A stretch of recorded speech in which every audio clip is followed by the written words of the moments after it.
How you doing?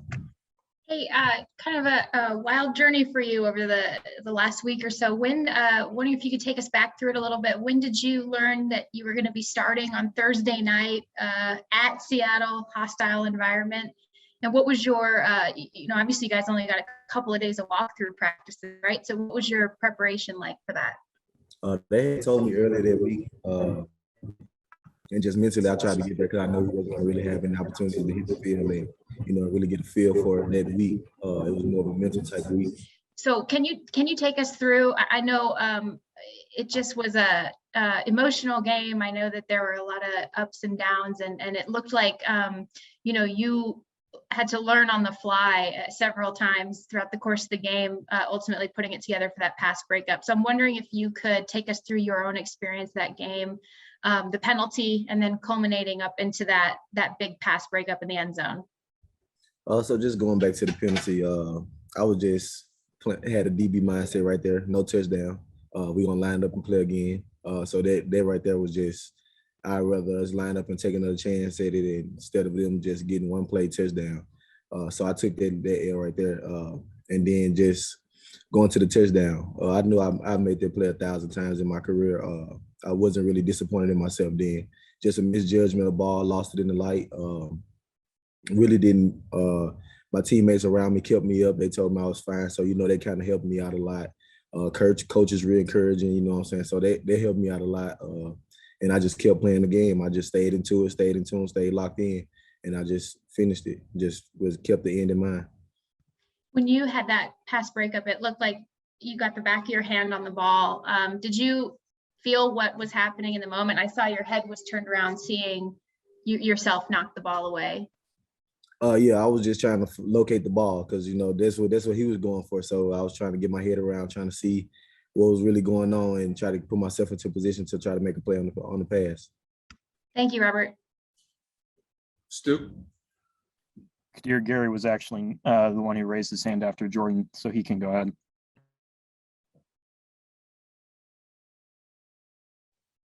Thanks, Stu. Hey, Robert. So how you doing? Good. I'm just curious. I know Jordan was asking you about kind of how you got notification that you were going to start and stuff. What kind of feedback were you getting going into the game and during the game from Raheem Morris and Jalen Ramsey? Just be ready. Stay focused. Just know the task at hand. They're just filling me in on what the game will be like, what tasks I'll be looking for in the game, what I'll be getting, what the other team will they'll try to put me in. So they just try to prepare me best way they could for the situation that I'll be put in the game. And I know, you guys always have to be ready, but you're a rookie coming in and game 5, your start. I mean, could you have envisioned that you'd be in the starting lineup, 5 games into your NFL career? No, sir, I didn't. But rookie is just a title. And that's just how I look at a lot of things. A lot of stuff are title stripped, and sometimes, stuff happens. So you just got to be ready. And I never would have thought I'd be in this situation this early in my career. You're right. And when I got that notification of what was going to happen, I had to right then, put my big boy shoes on. I got to be ready. I got to stand up for this team and all the other guys that's going out there day in and day out with me. We all represent each other. So I just try to go out there with a big heart and a clear mind. Thanks very much. Stu. Hey, Robert. Jalen Ramsey, when we talked to him after the game last week, mentioned how just throughout the ups and downs of that game, you stayed pretty even keeled, and they really didn't have to say much to you, your teammates, that is. Where does that kind of steady or even keeled mindset come from? What allows you to kind of play that way when things are, as chaotic as they kind of were Thursday night? Just short-term memory. Really having short-term memory. And as a DB, you're no better than your last play. So the last play, I have to delete it, and I have to get ready for the next one because my next one could be the best play. It only takes one.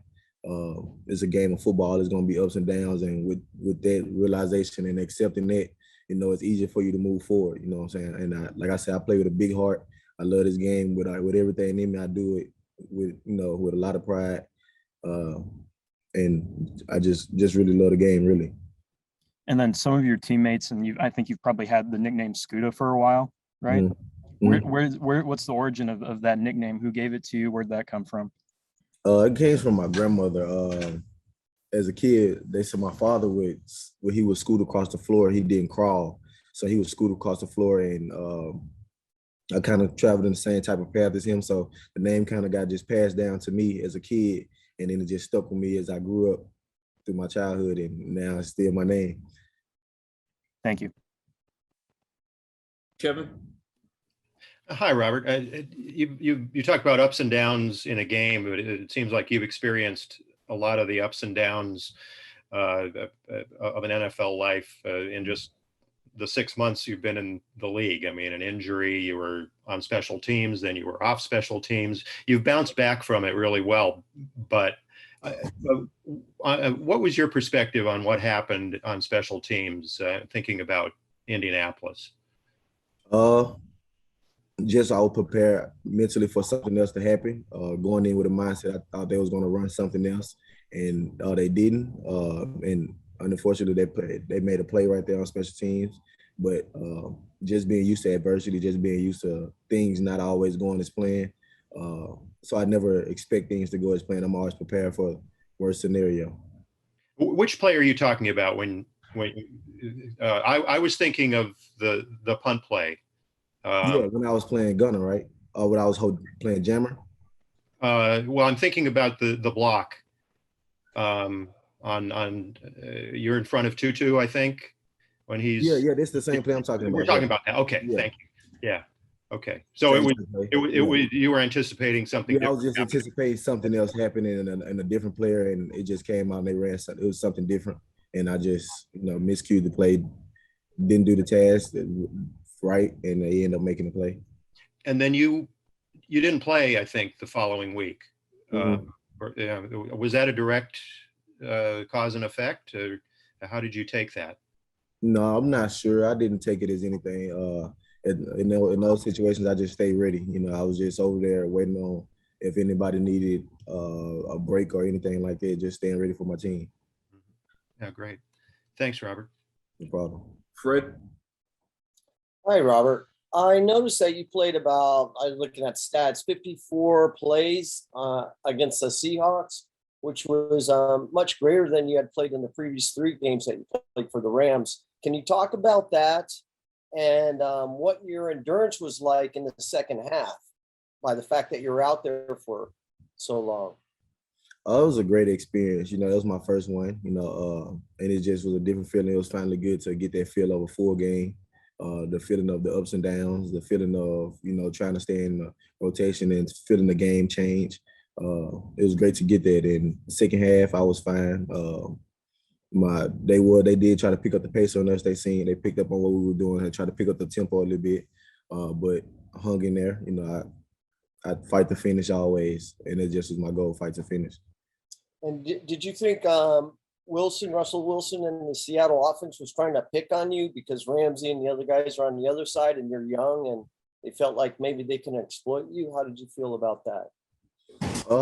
Just going into the game, I had already knew that it was going to come eventually. I knew that they was eventually going to try to take some shots at me or going to try to just put me in situations that they feel like I wouldn't be prepared for. And that's what they was trying to do. And just being in that type of situation just gave me more experience moving forward, seeing it early. So now I'll be prepared for teams in the future who will try to put me in situations of single coverage or solo like that and be prepared to make a play next time. Yeah, and one last question. You practice against some of the best wide receivers in the game collectively. How does that help you and what feedback have they given you so far? Well, it helps me out a lot, just seeing them, how they do things and how they carry themselves and how they run routes and, and all that type of thing. So it helps me out a lot. They give me a lot of feedback on positioning and how I play stuff better. And just being able to go and watch film over those type of things day in and day out helps me out a lot as well. It helps me grow a lot faster. Thank you very much. No problem. We can wrap up with Jordan. Hey, Robert, just wanted to get a quick update from you too. Are you still playing in the thumb? I don't even know what it's called now, a cast or a brace or something like that? Yes, I still wear the cast, yes. are you able to, I mean, what's the mobility like, and how eager are you maybe to look forward to getting that thing done so you can maybe get your hands on a couple of takeaways? Yeah, my injury is coming along well. I'm starting to get more and more movement in my hand, more grip strength. I just wear it now for like just safety of getting hit or going backwards, just so I keep moving forward to get it to the point of no brace and being able to use my forehand. But it's coming along well.